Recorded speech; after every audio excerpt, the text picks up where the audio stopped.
Good morning students, welcome back to my channel. So on moving forward, this is my 18th lecture on electrostatic, and let's see what we have seen in our previous lecture. So in my previous lecture we have studied about electric potential, potential difference, potential due to a point charge, and the relation between electric field and potential. These all four topics have been covered in my previous lectures. So today I am beginning with a very new topic, that is electric potential due to dipole. We have to calculate the expression for electric potential due to an electric dipole. Now first of all, try to recall what does this electric dipole means and what is the dipole moment. You must remember I have already discussed this term electric dipole in my previous lectures, and so today we are going to use this electric dipole to find electric potential. Now let me recall. So if you try to remember, two charges of equal magnitude, opposite polarity. Remember, two charges, that is plus q and minus q, both are equal. If this is plus 10, then this will be minus 10. Their magnitude is same, but polarity is opposite, and distance between both the dipole is considered to be as 2a. So this geometry is dipole. This is plus q and this is minus q. This geometry is dipole, and the strength of this dipole is given as dipole moment P. The strength of the dipole is given as dipole moment P, which is q into distance between them. That is dipole moment P equals to q into distance between them. So this is the expression for electric dipole moment. Now what we have to do here, with the help of this dipole we will find the potential. Now we will solve this in three different points. First of all, let us take at axial point of dipole. So we have to calculate the potential at the axial point of dipole. Now remember the axial point of dipole. So let me make a charges. So consider here a charge, let it be minus q, and this is another charge, let it be plus q, and the distance between both these charges 2a. So this is your center point. Let the center point at distance of a, and the half distance is also a. So this is my half of distance AA. Now I just take a point. I just take a point on the axial line. So axial line means a line passing through this dipole. So just consider this line. This line will be termed as axial line. So I just take a point anywhere on this line. Now let this point, let it be point A, this is point B, and let it be point C, such that this point C is at a distance of R. This point C is at a distance of R from the center of dipole. It is at a R distance. I have to find potential at this point C. Now see, using the concept of electric potential at C due to charge at A. So electric potential at C due to charge at A. The formula for the potential is K into charge. And what is the charge at point A?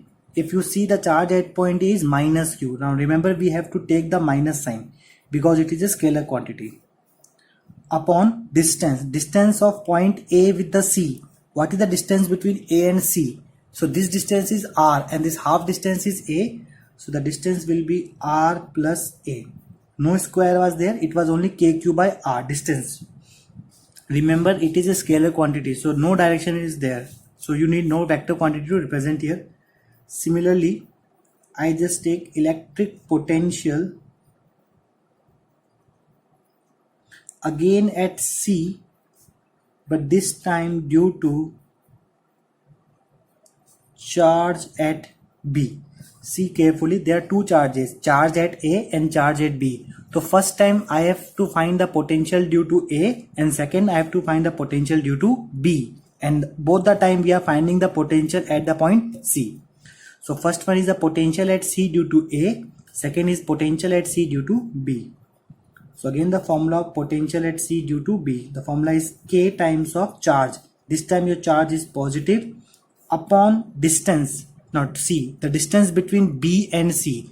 This is R, and if I subtract this A from R, you will get this distance R minus A.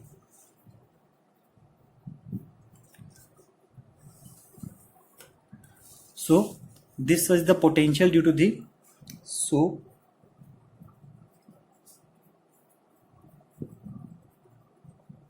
net potential at C, that is net potential at C is simply by adding this two quantity. We just add this two quantity. So this is minus times of KQ upon R plus A, and this one is plus of KQ upon R minus A. Just we take some common quantity out. So it will be 1 upon R minus A minus of 1 upon R plus A. Now just solve it little bit. So you will get K times of Q,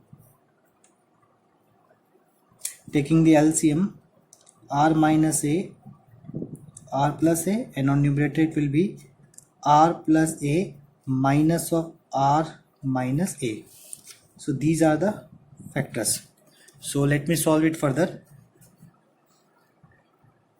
On further solving that expression, you will get V net is equals to K times of Q. Here you will get R square minus A square, and on numerator if you solve these two terms, cancelling out everything, you will get only 2A.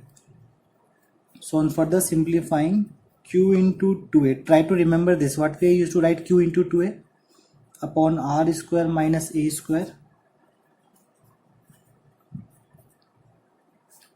So if you remember, dipole moment P was written as Q into 2A. So this is your dipole moment P. So we can write here Kp upon R square minus A square.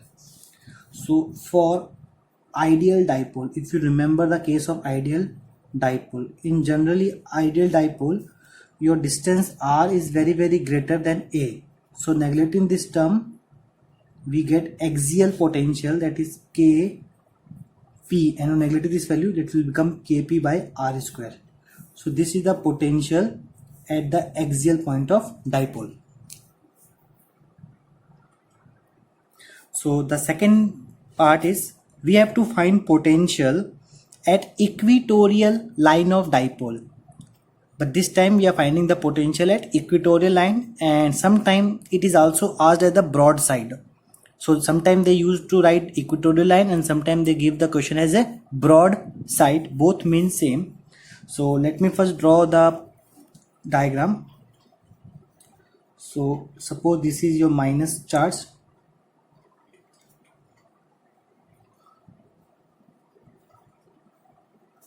and this is your plus charge. The distance between both the charges is 2A, and this is your center point. So half distance is A and remaining half distance is A. So what I have to do, I have to just name this point as A and B. I have to take a line and such that this line will be equatorial. So equatorial means passing perpendicular from the center of the dipole. So just consider this line. This line needs distance of R. There is a point C. We have to find potential at this point C. This point C is on equatorial line of dipole or on the broad side of dipole. So I have to find the potential at this point C. Let's see what is the distance from the point A. This is small a, this is distance r. So according to Pythagoras, this distance will be r square plus a square. Similarly, this distance will be also according to Pythagoras r square plus a square. So these are the distances. So let's move forward.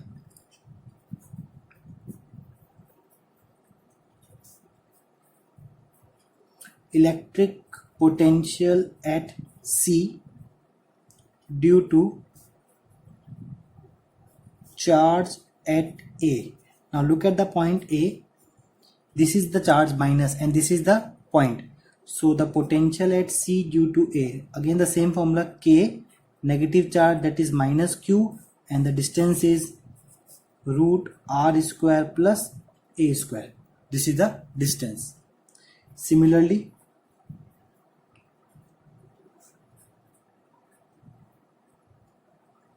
electric potential at C due to charge at B. At B we are having positive charge, so K, positive Q, and the distance is again same, root of r square plus a square. So the net potential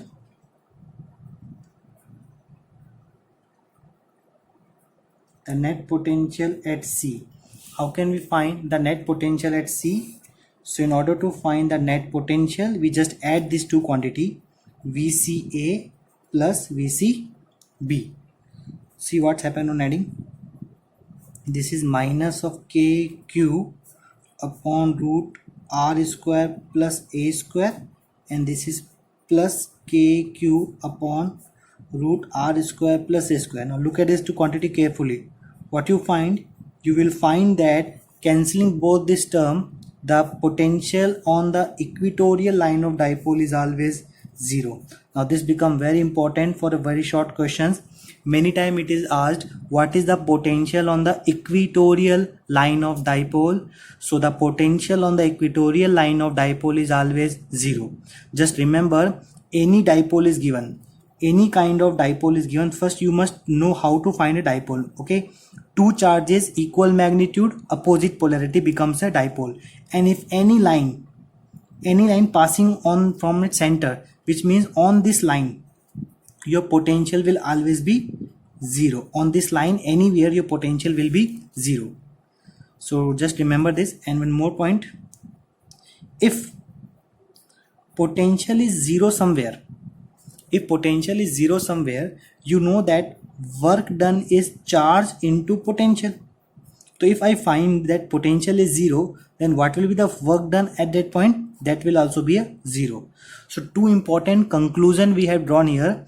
First conclusion, the potential on the equatorial line is 0 and the work done on the equatorial line is also 0, because on equatorial line potential is 0 everywhere, so there will be no work done on the equatorial line of dipole.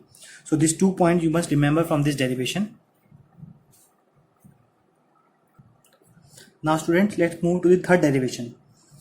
Electric potential at general point of an electric dipole. Now this is the most important derivation till now.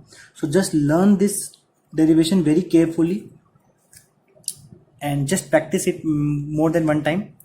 So in last two we have find the potential at axial point and the potential at equatorial point. These 2 points we have known. But what happen if our point does not lie on the axial or on the equatorial? Means at anywhere, that is general point. So let me explain you with a diagram. Suppose this is the two charges.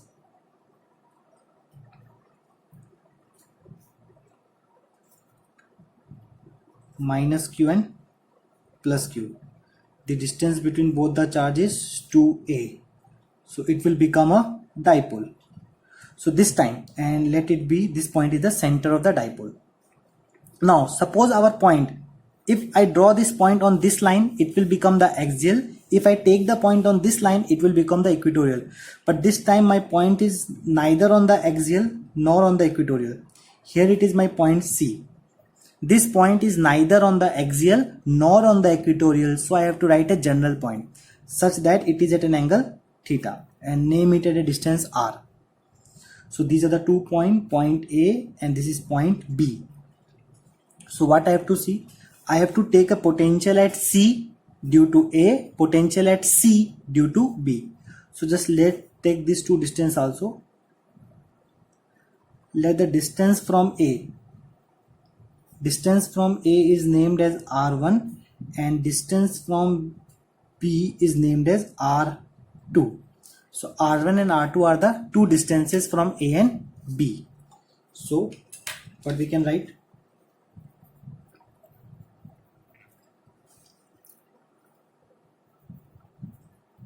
Electric potential at C due to charge at A. Just moving like previous concept. Electric potential at C due to charge at A. So potential is V CA, that is K minus of Q upon distance is R1. And similarly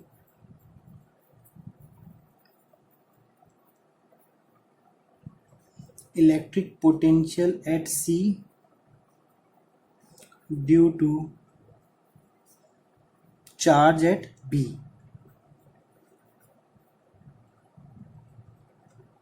This is K, this time positive charge, that is Q upon distance is R2. So what we can say about the net potential? So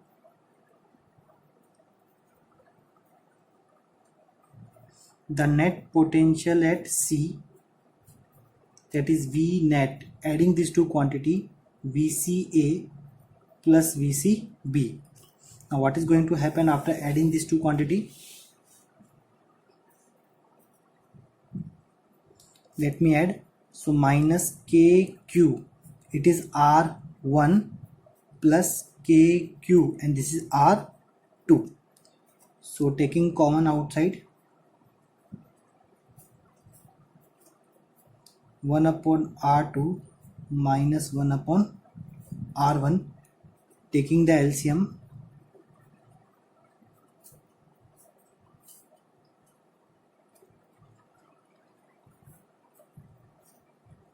so it's R1 minus R2.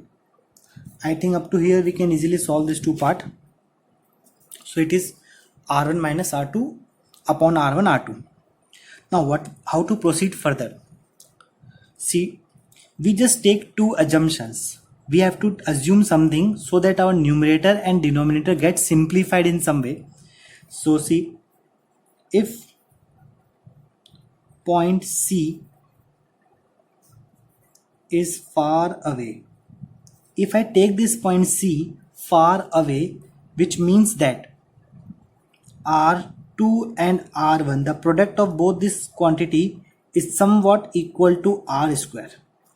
R1 and R2, the product of these two is equal to square of the middle term. Only when then the C is at a far distance. And if C is at a far point, then this is theta, then generally this will also become a theta.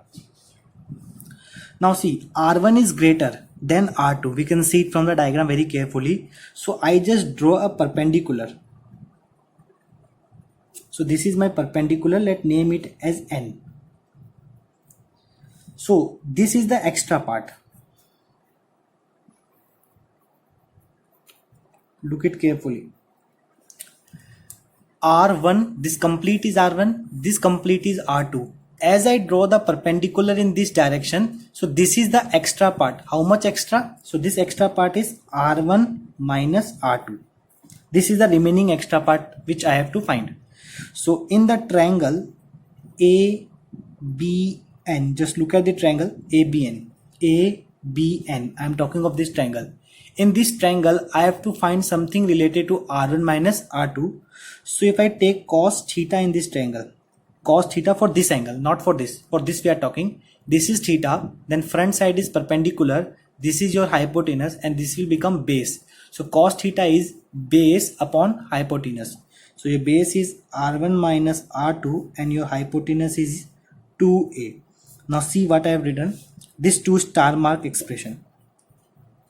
instead of r1 r2 I can replace r square, and instead of cos theta, that is r1 minus r2 upon 2a, so your r1 minus r2 will become 2a times of cos theta. So on substituting this quantity,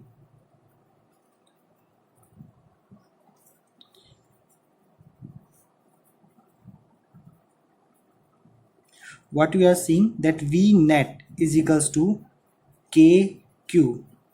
In numerator instead of this, what we are seeing that 2a times of cos theta, and in denominator what we are seeing r square. On further simplifying it a little bit, so if you remember, that is V net is equals to KQ into 2a cos theta upon r square. We can also write in this form.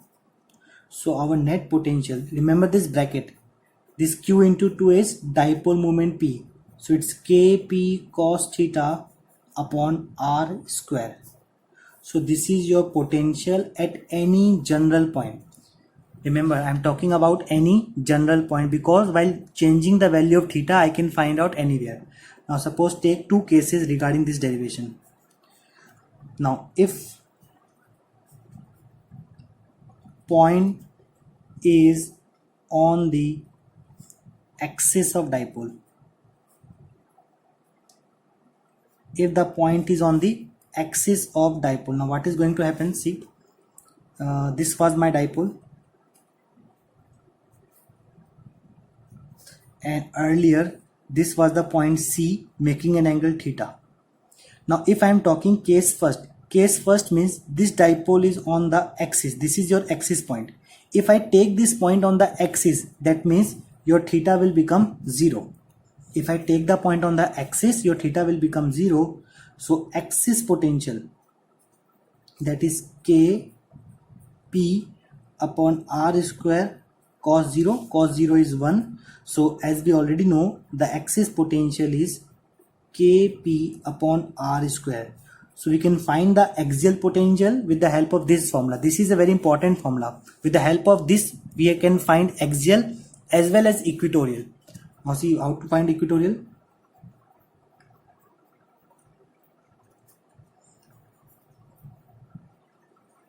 If point C is on the equatorial line of dipole.